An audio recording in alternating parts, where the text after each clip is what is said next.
Gotta keep my head up, never get that low, cause I'm living this life, now it's all I know. Like, oh, it's the life I chose.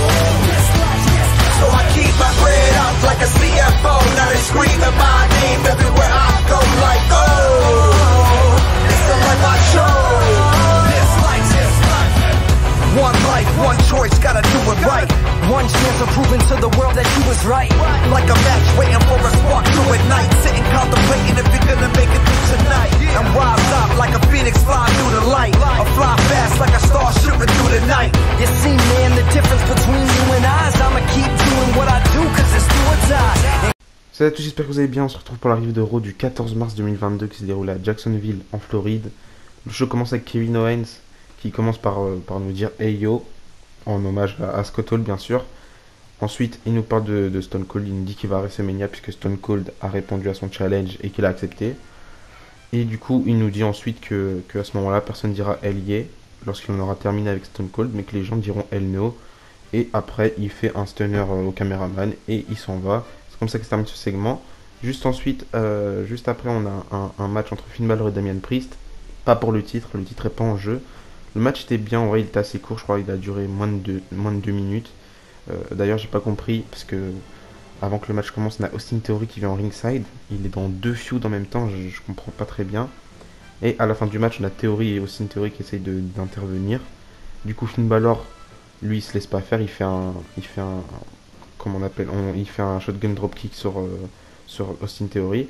Mais malheureusement après, Finn Balor quand il rentre dans le ring, il se prend un reckoning pour la victoire de Damian Priest.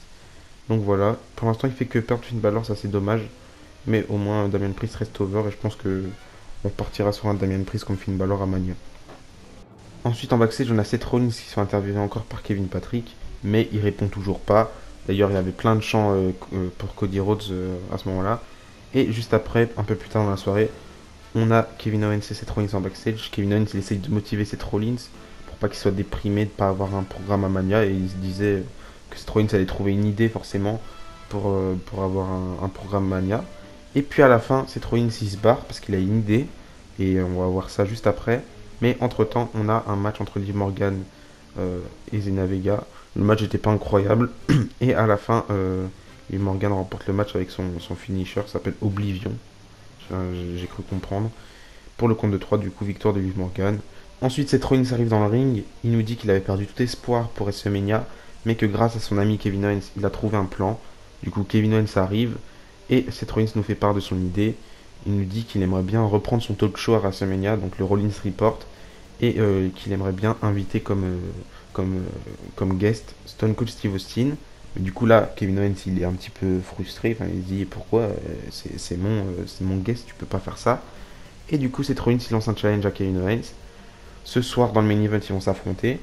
Et celui qui remportera le match aura l'honneur de recevoir Stone Cold Steve Austin dans le talk show. Donc voilà, en plus on a Sonya Deville qui arrive pour confirmer tout ça. Donc voilà, juste après on a un match par équipe entre Rey Mysterio et Dominic Mysterio contre le Hurt Business dans Shelton Benjamin et Cedric Alexander. La dernière fois qu'ils se sont affrontés, c'était Shelton Benjamin et Cedric Alexander qui avaient gagné. Mais là c'est différent, Dominic il remporte le match avec un Frog Splash je crois.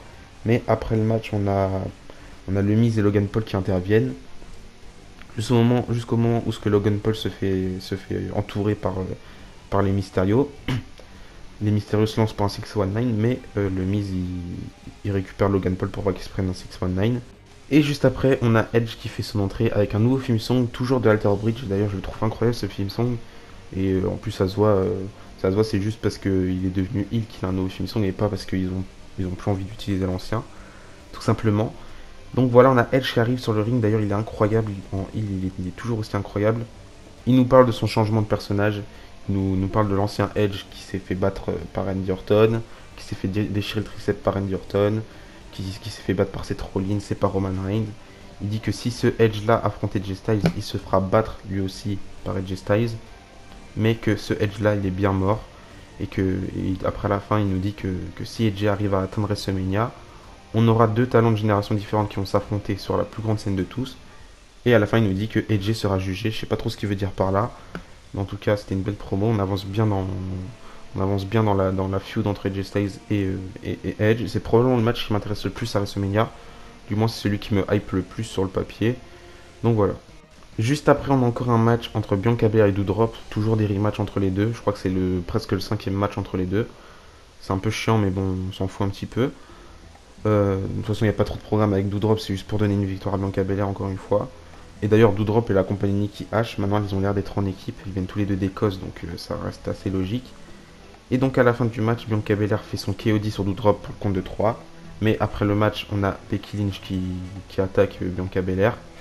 D'ailleurs, je pense qu'elle va la blesser dans la kayfabe, parce qu'après, sur les réseaux sociaux, on nous annonce que Bianca Belair va devoir être réévaluée, enfin son état va être réévalué pour voir si elle peut combattre à WrestleMania. Mais bon, c'est dans la kayfabe, du coup elle va bien combattre, c'est juste pour donner un peu plus d'intensité. Même si ils font ça chaque année, j'ai l'impression, faire genre que la challengeuse est blessée. Donc voilà. Ensuite, on a RK Bro qui sont dans le ring pour célébrer un petit peu leur victoire pour les titres par équipe la semaine dernière. Je crois que c'était la semaine dernière si je me rappelle bien. Du coup voilà, ils célèbrent ça jusqu'au moment où les Street Profits interviennent. Les Street Profits, ils ont déjà battu RK Bro il y a quelques semaines, du coup ils demandent un match de championnat pour WrestleMania 38. Après, Randy Orton il va dire qu'il réalise pas à quel point ils ont travaillé dur pour récupérer ces titres. Du coup ils sont bien gentils, mais la réponse est non. Il n'y aura pas de match face aux Street Profits.